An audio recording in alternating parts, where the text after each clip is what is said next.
Hello बच्चों, आज हम लोग पढ़ेंगे एक मात्र कवित्री हमारे गोधुली किताब की अनामिका को आज हम लोग पढ़ेंगे। अनामिका की ये कविता अक्षर ज्ञान में एक माँ बेटे माँ जैसे बच्चों को सिखाती हैं क ख लिखना, उसी कंसेप्ट पे ये कविता आधारित है। हम सभी जानते हैं कि प्रथम गुरु जो होती हैं वो माँ ही होती हैं। तो माँ द्वारा बच्चे को जब क ख ग सिखाया जाता है, पढ़ाई का अक्षर का ज्ञान प्रारंभ किया जाता है, तो उसी विचार पे ये कविता है अनामिका की। तो पहले हम लोग देखेंगे अनामिका जी की जीवन परिचय। अनामिका जी मुजफ्फरपुर की थी, बिहार के मुजफ्फरपुर शहर से, ज़िले से वो संबंध रखती हैं। और इनके पिताजी भी हिंदी से ही जुड़े रहे। हिंदी से इन्होंने इनके पिताजी के जो प्रभाव रहा, उसी कारण ये भी लेखन के क्षेत्र में आई। अनामिका जी का जन्म 17 अगस्त 1961 ईस्वी को हुआ। उनका जन्म जो था 17 अगस्त 1961 ईस्वी को हुआ, बिहार के मुजफ्फरपुर में उनका हुआ। उनके पिताजी का नाम था श्याम नंदन किशोर। श्याम नंदन किशोर जी हिंदी के विभागाध्यक्ष थे मुजफ्फरपुर विश्वविद्यालय का। तो उनके पिता का उनके लेखनी पर, उनके साहित्य पर, उनके विचारों पर बहुत ज़्यादा प्रभाव था।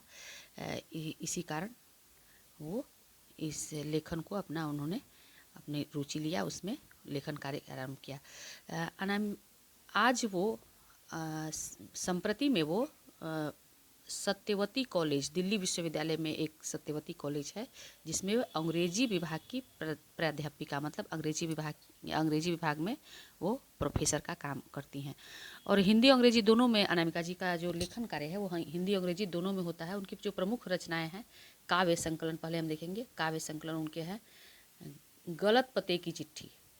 उनके काव्य संकलन का नाम है गलत पते की चिट्ठी। दूसरा है बीजाक्षर। तीसरा है अनुष्टुप। ये सब उनके काव्य संकलन हैं, मतलब उसमें कविताओं का संकलन किया गया है उनकी इन पुस्तकों में। और जो आलोचना ग्रंथ हैं वो है पोस्ट एलियट पोइट्री, स्त्रीत्व का मानचित्र। ये सब इन्होंने आलोचना ग्रंथ है इनका। और संपादन जिन पुस्तकों का इन्होंने किया वो है कहती हैं औरतें। ये महिला विमर्श से ज़्यादा इन्होंने अपना लेखन कार्य किया महिलाओं पे।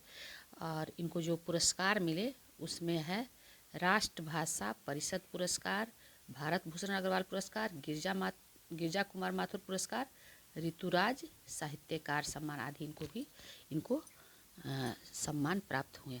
और जो प्रस्तुत कविता है, हमारा जो आज का कविता है अक्षर ज्ञान, ये उनकी चर्चित श्रृंखला, एक बहुत ही उनकी चर्चित श्रृंखला एक कविताओं की कवि ने कहा। उनकी एक चर्चित श्रृंखला कवि ने कहा से लिया गया है। आपको ये याद रखना है कि अनामिका का अक्षर ज्ञान कविता कवि ने कहा शीर्षक से लिया गया है। अब हम कविता देखेंगे।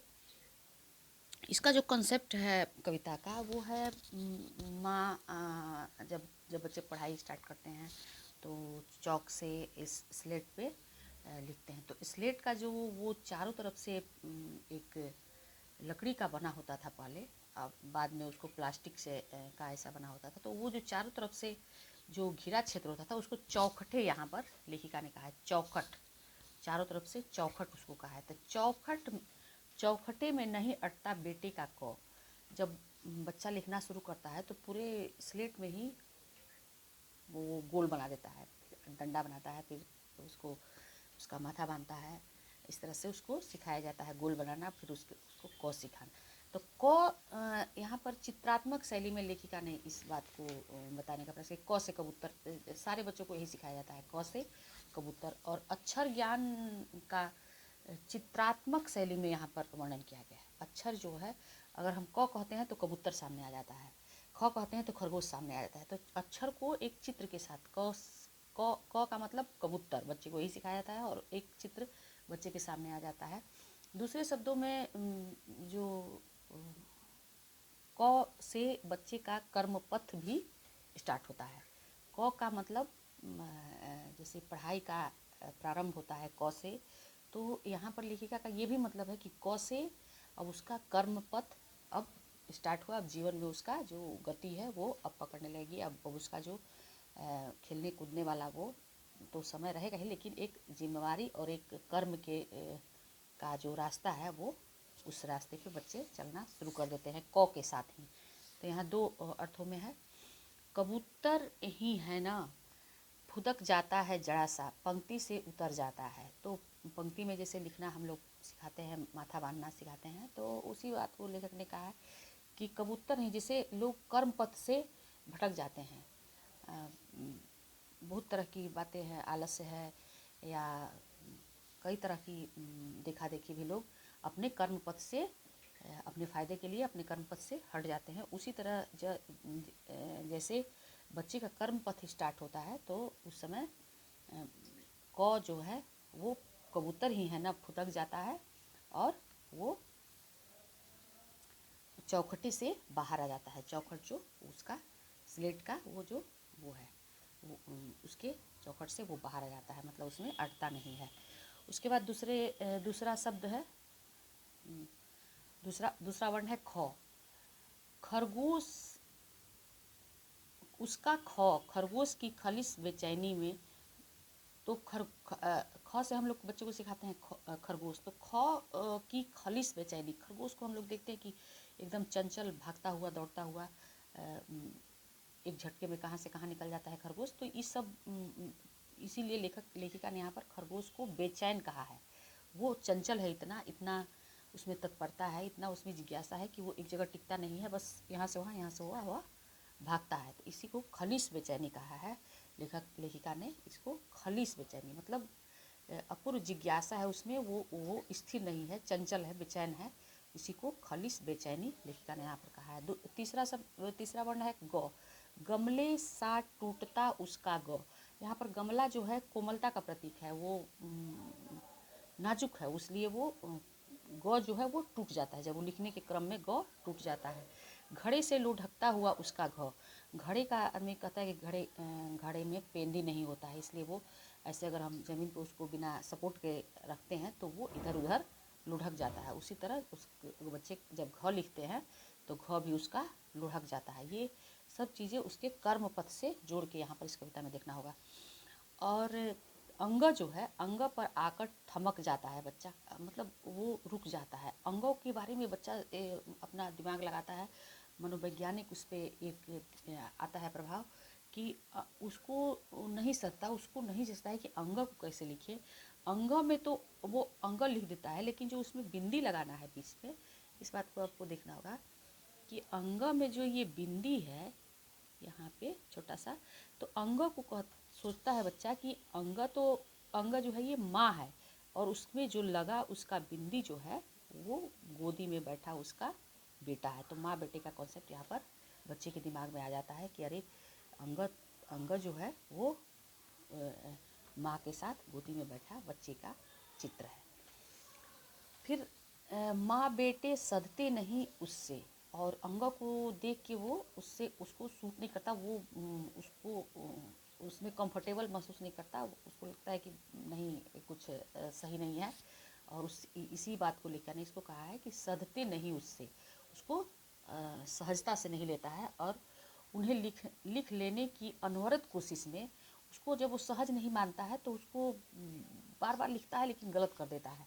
तो उसको अनवरत लिखने की कोशिश में बच्चे के आँख में आंसू आ जाता है। बच्चा यहाँ पर रोने लगता है, उसको लगता है कि अब उससे ये काम नहीं होगा।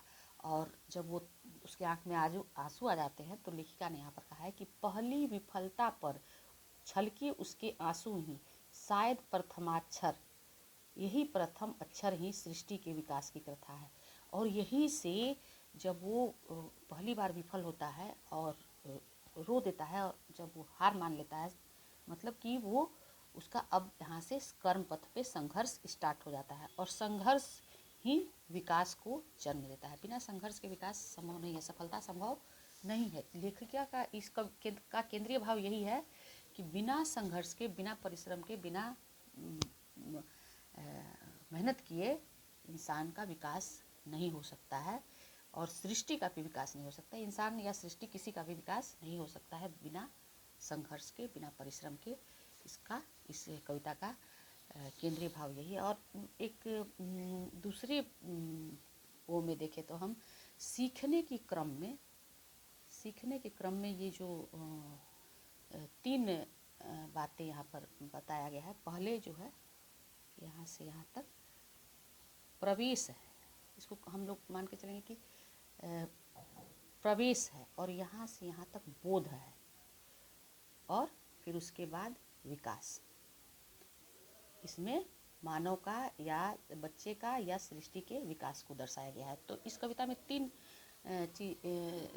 क्रम से देखा गया है। पहले हम प्रवेश करते हैं, अक्षर ज्ञान से बच्चा है या कोई भी कोई सीखने में या जीवन के कर्म पथ पे प्रवेश करता है। फिर दूसरे जो उसका दूसरे पंक्ति है, उसमें बोध होता है, ज्ञान होता है कि हमको ऐसे चलना है। और तीसरे पथ में संघर्ष के साथ इंसान का विकास होता है, बच्चे का विकास होता है या सृष्टि का विकास होता है। इस तरह से ये कविता बहुत अच्छे माँ बेटे का क्वेश्चन आंसर हम लोग देखेंगे। कविता में 3 उपस्थितियाँ स्पष्ट करें, वे कौन कौन सी हैं। तो हमने बताया कि पहले कविता में 3 स्थितियाँ हैं, प्रवेश, बोध और विकास। प्रवेश कविता का पहला अंश, फिर दूसरे अंश में बोध है और तीसरे अंश में विकास है। तो इसको हमने अभी समझा, इसको आप लोग लिख लीजिएगा। और कविता में क का विवरण स्पष्ट कीजिए। तो दूसरा क्वेश्चन ये एक बार बोर्ड में आया था 2016 में 17 के बोर्ड परीक्षा में ये क्वेश्चन आया था, कविता में क का विवरण स्पष्ट कीजिए। उसको आप पढ़े नहीं रहिएगा तो आपको क्वेश्चन नहीं समझ में आएगा, इसलिए इसको कोई बता भी नहीं पाएगा। ये बिल्कुल अलग तरह का क्वेश्चन है। कविता में क का विवरण स्पष्ट करें, तो इसको पढ़िए और लिखिए। तो प्रस्तुत कविता में क को लिखने के क्रम में जो चौखट है, जो उसका उत्तर पुस्तिका जो स्लेट है, उससे वो बाहर निकल जाता है क। जैसे कि कर्म पथ से, जिस प्रकार कर्म पथ प्रतीकात्मक रूप में है ये, कि जिस प्रकार से कर्म पथ से लोग अपना बाहर निकल जाते हैं, उस कर्म पथ पे ध्यान नहीं देते हैं। तो ये खलिश बेचैनी किसकी है, तो खरगोश, ख से खरगोश की खलिश बेचैनी, क्योंकि खरगोश बहुत चंचल जीव है, बेचैन रहता है। तो जैसे आदमी स्टार्ट करता है तो स्थिर रहता है, जब थोड़ा आगे बढ़ता है तो उसको बेचैनी होता है कि हम कैसे जल्दी से जल्दी सबसे आगे निकल जाएं। तो उसको खरगोश के जरिए लेखिका ने बताने का प्रयास किया है। बेटे के लिए अंग क्या है और क्यों, तो बेटे के लिए गोदी में बैठा बच्चा है अंग। बेटे के आंसू कब आते हैं और क्यों, तो अंग लिखने के क्रम में, संघर्ष के क्रम में लिखते उसको जब नहीं लिख पाता है तो उसके आंखों में आंसू आ जाता है।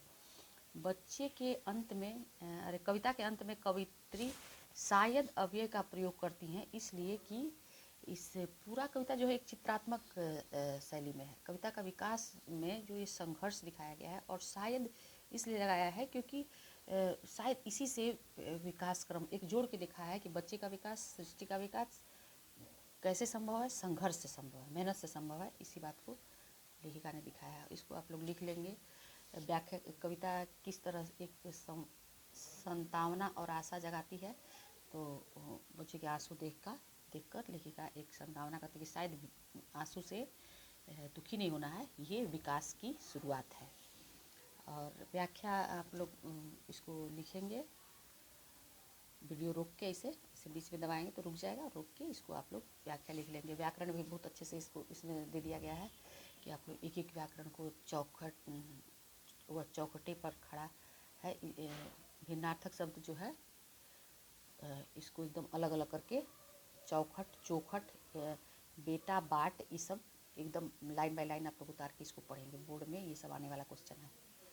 और क्रियापदों का चयन जो करे और स्वतंत्र वाक्य बनाए, तो ये भी इसको एकदम कायदे से आप लोग उतार लेना है, देख देख के शुद्धता के साथ, और इसको लिखना है अपने कॉपी पर भी, और इसको बार बार पढ़ना है। और विपरीतार्थक शब्द, बेटा का बेटी, कबूतर कबूतरी, माँ का बाप, ऐसे आप लोग इसको भी लिख लेंगे। इसको अच्छे से आप लोग पढ़े और 2-3 बार देखें, ठीक है। God bless you all, thank you.